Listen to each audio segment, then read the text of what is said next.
কুলু ডিস্ট্রিক্টের মণিকরণে আছি। তা মণিকরণে এটা একটা ফেমাস জায়গা। একদিকে হচ্ছে গুরুদুয়ার, শিখদের ধর্ম, আর একদিকে আছে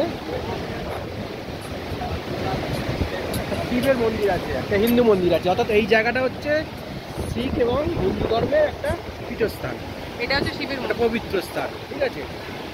তা এর একটা মিথ প্রচলিত আছে, যেমন বাঙালি মানে হিন্দু ধর্মের ক্ষেত্রে যে মিথটা প্রচলিত আছে যে একটা সময় নাকি মানে বহু বছর আগে শিব পার্বতী নাকি এখানে ভ্রমণ করতে আসে এবং জায়গাটা তাদের খুব ভালো লাগে। আর এই নদীটা যে বয়ে যাচ্ছে এটা হচ্ছে পার্বতী নদী। এই পাহাড়টা যে দেখা যাচ্ছে এটা হচ্ছে পার্বতী পাহাড়, ঠিক আছে। নদীটার দিকে দেখাও, নদীটা হচ্ছে বয়ে যাচ্ছে, এটা হচ্ছে পার্বতী নদী।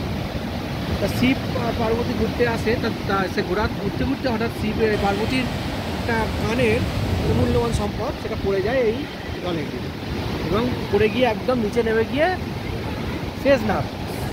শেষনাগের সেটা শেষনাগ মানে গলায় একটা শেষনাগ বলে সাপ, বিষধর সাপ ছিল, সে নাকি সেটাকে সংগ্রহ করে আর লুকিয়ে রাখে।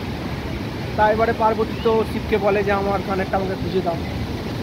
তখন শিব অনেক চেষ্টা করে কিন্তু খুঁজে পায়নি। তারপরে তখন রেগে গিয়ে তার তৃতীয় নয়নকে জাগায়। তখন কি হয়, এই জল যে এই পার্বতী নদীর জল তখন উত্তাল হয়ে ফুটন্ত হয়ে ফুটতে শুরু করে শিবের মানে তৃতীয় নয়নের তেজে। তখন শেষনাগ উপর থেকে নিচ থেকে উঠে আসে, উঠে এসে তখন সেই কানেরটা সে শিবকে দিয়ে দেয় এবং পার্বতীকে দিয়ে দেয়।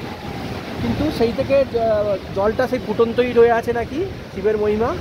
এই জলটা ফুটন্ত জল, এর ভেতর দিয়ে কারেন্ট আছে, একটা কৃষ্ণ প্রশমন আছে, এখানে স্নান টান করে।